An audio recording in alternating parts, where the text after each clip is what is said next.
Live streaming isn't available right now. Well, welcome to Grammar Rant Live. Thank you so much for joining me today. We're going to talk about writing and the importance of good grammar. But I want to start with a small introduction to myself and why we're doing these grammar rants. To begin with, not only is grammar important, but having fun is important.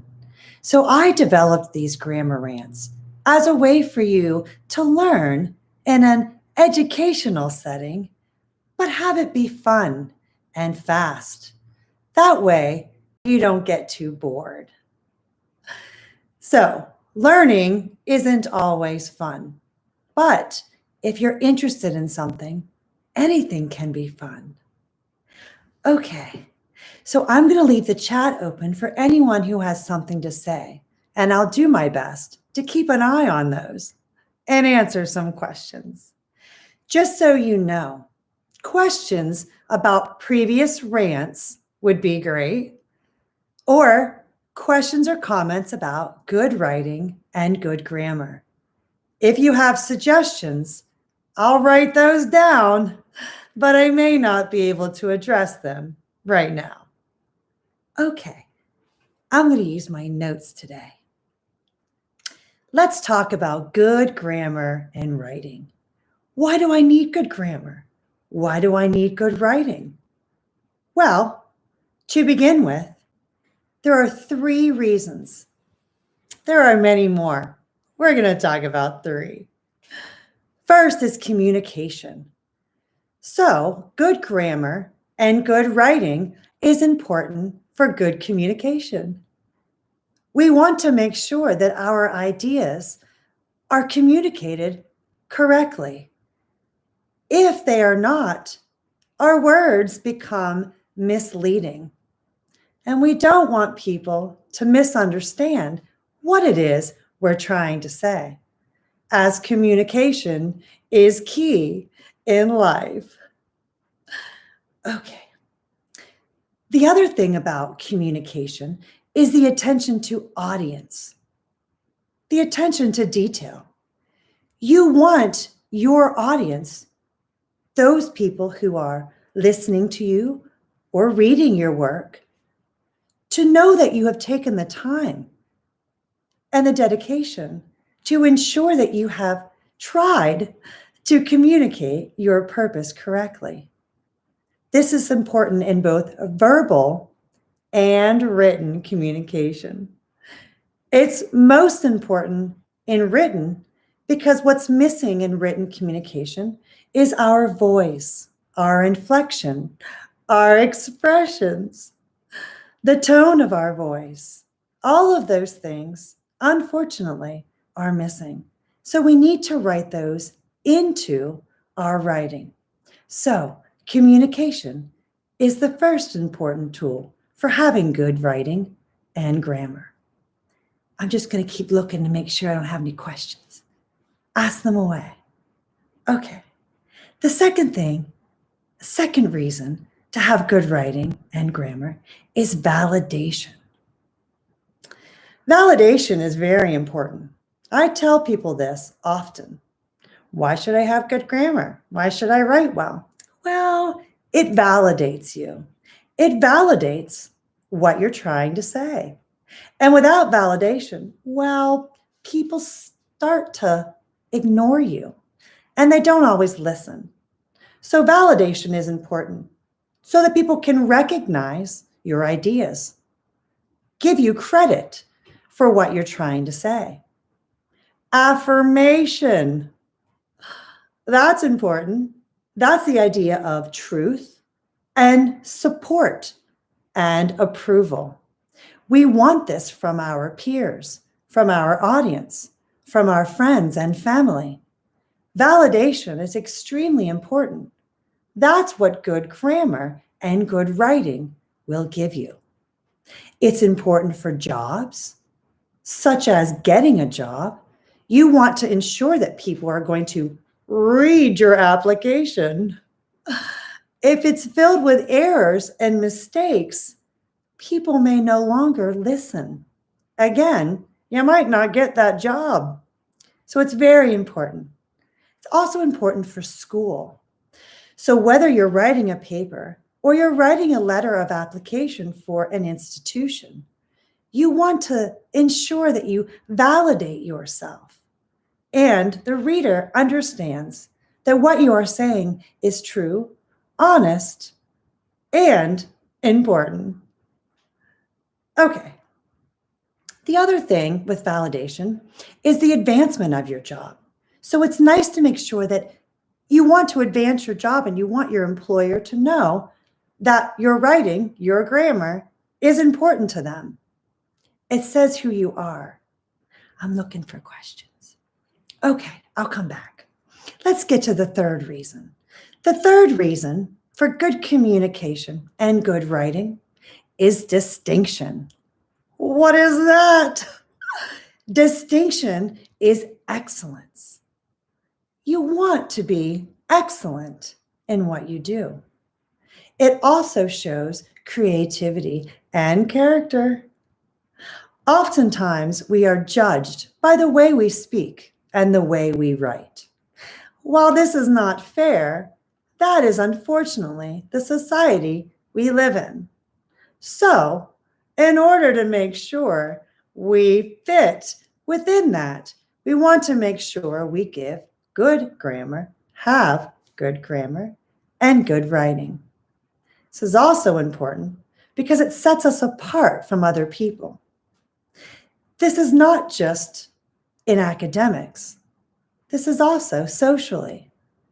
You can change the way you speak and write depending on your audience. So, 3 good things: communication, validation, and distinction. Those are just some reasons why you should practice good grammar and good writing. Let me see if I have some questions. Okay. I'm trying to read quickly. I have punctuation questions. Does the punctuation go inside the quotation or outside? Well, Thomas, that's a fantastic question. Punctuation always, in most cases, goes inside the quotation marks. This is what I tell people. However, there are always times where that rule doesn't fit. This is when you are quoting someone inside of what you're saying, and that quote doesn't have a question.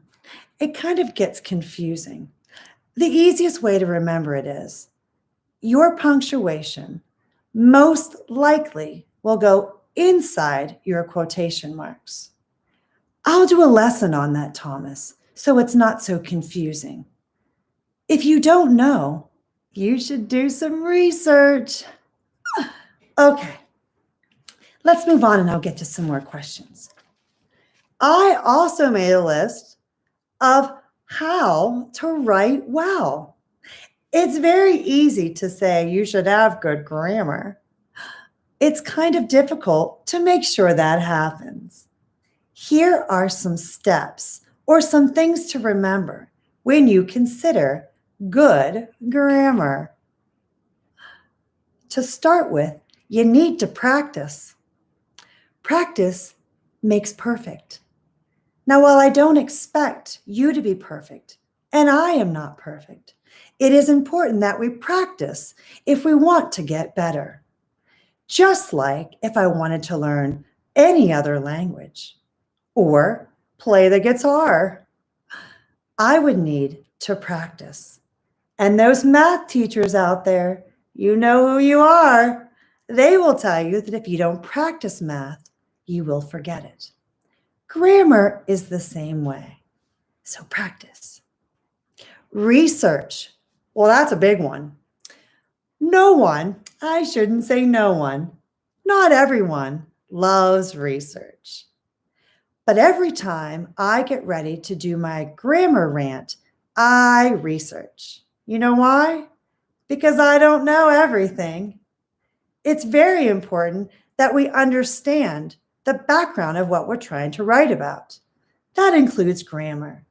I look at the linguistics, the phonetics, the background, where it came from, how to use it, how other people use it. It's crazy, but it's very important that you research and that you find information so that you can better understand. Research. Learning from others. Now, you might not want to learn from me, and that's okay. You should learn from others, people around you.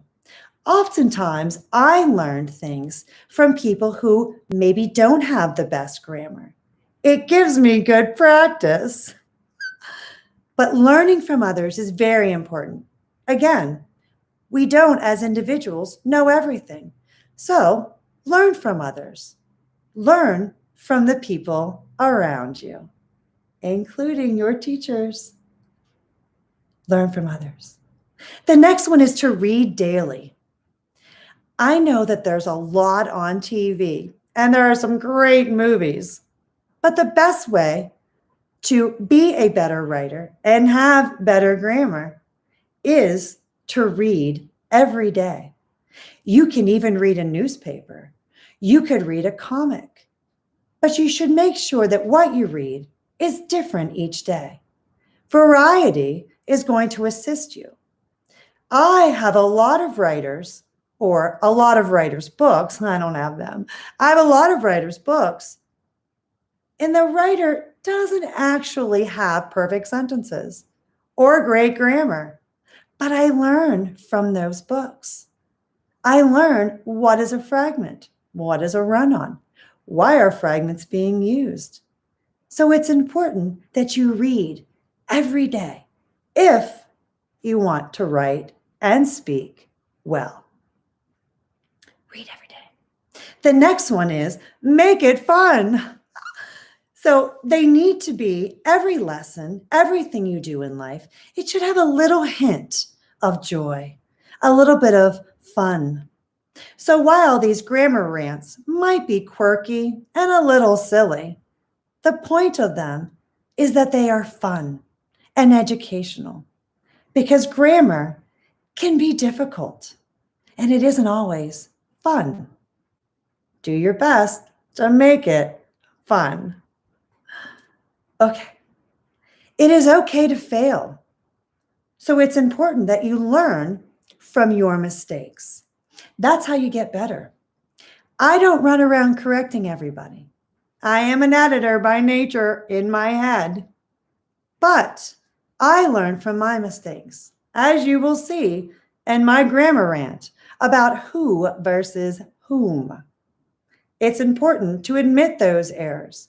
It's also important to learn from them. It will make you stronger. So, learn from your mistakes. Another way to learn how to write well is to make it practical. Make it part of your everyday life. I heard that sometimes the best way to learn is not just to practice, but to also understand and make it practical. So using it in your everyday life is important. If you want to make sure you use who and whom right, well, try it. But also understand that saying the word whom isn't always something we're going to do. We usually use who, unless there's a preposition. Don't forget the rule. So, make it part of your everyday life. Make it practical. Another way to learn how to write well is to learn a little bit at a time or slowly. This is also important because loads of information all at once are not going to cling to you. They won't necessarily have an impact. So it's important that you learn slowly, a little bit at a time. That's why the grammar rants are about a minute to a minute and a half, a little longer sometimes. But the importance is that you get the information, you absorb the information daily, you use the information in your everyday life if you can, And then you move forward when you are ready, after you felt that you have perfected that one rule. Okay. Patience. Well, that takes a lot. Patience is one of the most important parts of learning how to write and speak well. You must understand that it takes time to do anything well. Give yourself reassurance. Give yourself a pat on the back when you do it right or correctly. Also, respect. You should respect not only yourself and the English language, but those who maybe don't use grammar in the proper way. There's nothing wrong with this. It doesn't mean we should tell them all the time, but it is important that we recognize and understand for ourselves that writing and grammar are important tools. Should I take some questions? Are there some questions? Okay. Oh, you can't hear me? I don't know how to turn up the volume, Mom. Sorry. Can you turn up your computer volume? I can't do it. Okay. Let's see. When was the first time you realized the importance of good grammar? Well, that's a big question. I think that one of, maybe not the first time, but one of the most important times I learned about good grammar was when I sent a message to someone and it was misleading. They did not understand what I was trying to say. And in fact, they took it the wrong way. The important part about this lesson is that person told me, which is good communication. And I was able to correct my mistake. But it's important that people understand that not only should I, would I, could I, will I make mistakes, but that I try to ensure I use good grammar each time. Another instance is when I was getting a job or trying to apply for a school. It's important that when we write those letters or those letters of application, that we don't make mistakes. When they do, when you do, when I did, I realized that I was not chosen for those positions. It's a hard lesson, but it's a good one. Okay, any other, let's see. I can't, they're all ahead of me. Let me look, one sec.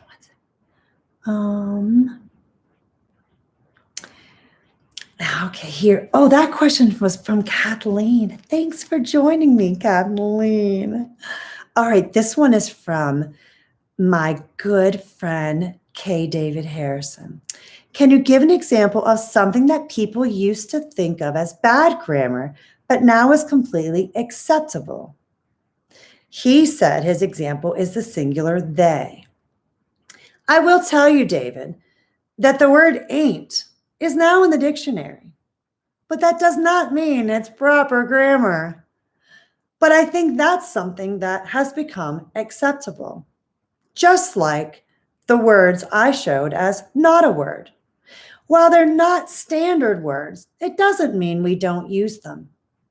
Irregardless is actually a word, but it is not used in standard English and should not be used by you unless you live in the part of the world where irregardless is a word.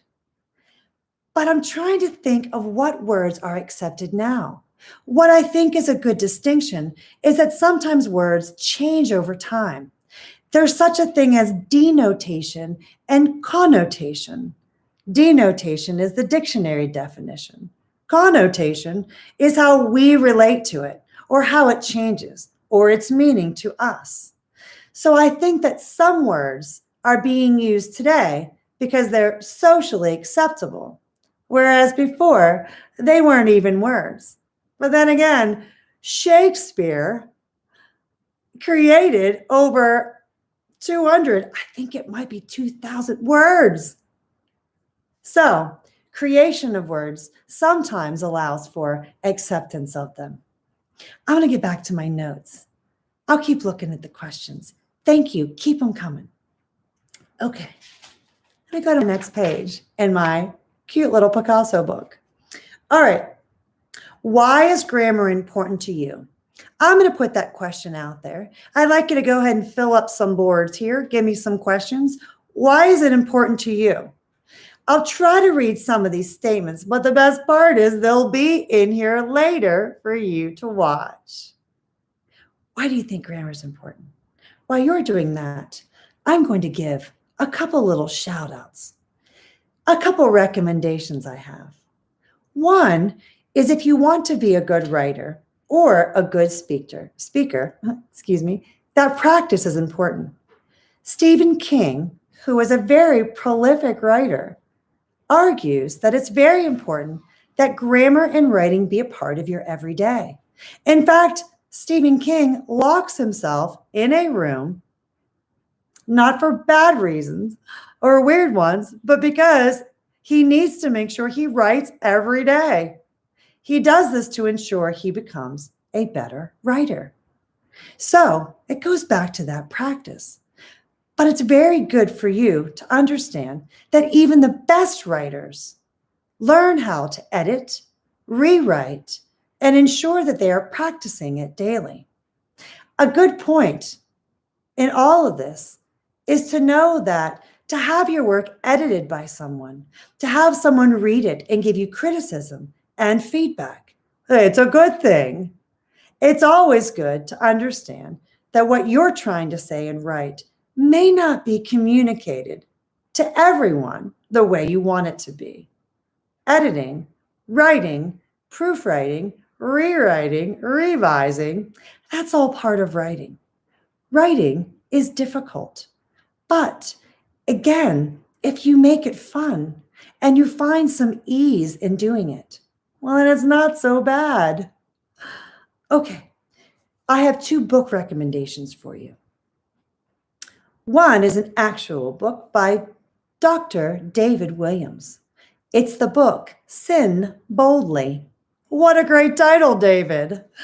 Sin Boldly is a book about grammar, where Dr. Williams talks about instances in his classes as a teacher where students made all of these mistakes.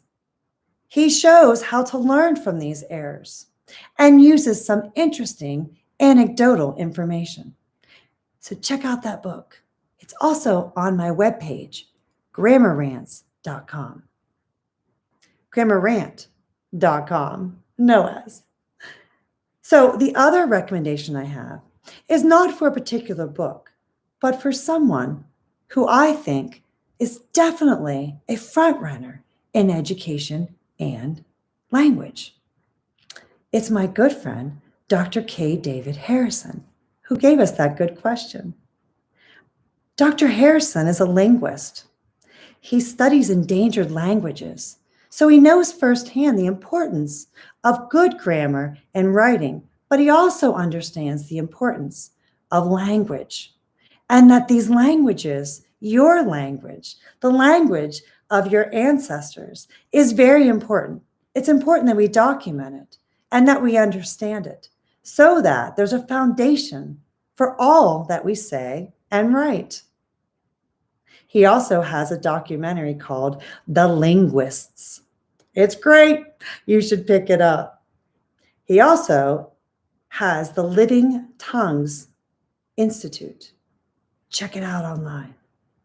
I'm going to get to a couple more questions. I've been talking a lot. Let me see what you have to say. My question was, why is grammar important?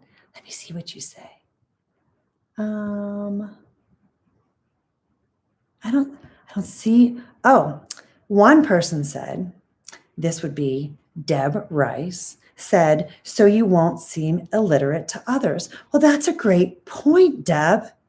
Again, we talked about how people sometimes make judgments, and they are unfair. But depending on the situation you're in, sometimes, while it's not right, they seem validated. And that goes back to why writing and grammar is important. While we should never disrespect people or judge them on how they speak, it's important that we do everything we can to not be judged by how we speak and write. Let me see some more. Anything, see. So I'm trying to see if there's anything else. So, let me see. Angada, my good friend Angada, says, someone earlier asked when to use you and I versus you and me. Angada, I'm going to do a lesson on that. That is a big one. It has to do with those prepositions and whether or not we are using those words as a subject or as an object in our sentence. So I'll do a lesson to make sure I get it correct and I don't tell you wrong. Let's see. So Kathleen King is giving some great book suggestions, and you can read those in the chat. There's obviously Strunken Right. I think I said that wrong. Strunken White. Yes, Strunken White. I said that wrong. I can write some of those in there. It's very important, again, that you do some research and find books that will help you with writing. Well, I think that might be it for this Grammar Rant Live. I'm going to leave you with a couple quotes, if I may. Let's see. Hold on. One is from my favorite writer, William Shakespeare. He said in the play, Much Ado About Nothing, have patience and endure. That's a great quote. That's a good one. I have one more for you. I meant to start with this. I forgot. Here it is. Are you ready? This is also from William Shakespeare. This is in the play Twelfth Night. He says, be not afraid of greatness. Some are born great. Some achieve greatness. And some have greatness thrust upon them. That's what Grammar Rant is here to do. Help you. So thank you for helping me change the world, one grammar lesson at a time. Subscribe, like, share, and make sure that you do your best to use proper grammar and writing. Thank you so much.